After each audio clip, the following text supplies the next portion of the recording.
22 June থেকে BJP সরকারের 7 বছরে রাজ্যের মানুষ কিভাবে বঞ্চিত হয়েছেন এইসব তথ্য তুলে ধরে বাড়ি বাড়ি অভিযানে যাবেন কংগ্রেস কর্মীরা।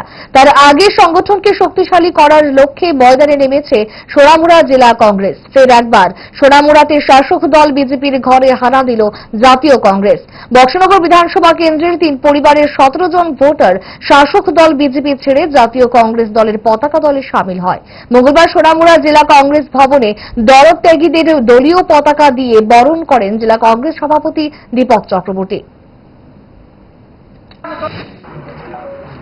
বক্সনগর বিধানসভা কেন্দ্রে 3 জন বিজেপির বিশিষ্ট নেতৃত্ব ভারতীয় জাতীয় কংগ্রেস দলের নীতি এবং আদর্শের প্রতি ওনারা আগ্রহান্বিত হয়ে বিজেপি দল ত্যাগ করে আজকে কংগ্রেস দলে জয়েন করেছেন। তাদের মধ্যে মানিক্যনগরের কনিমক,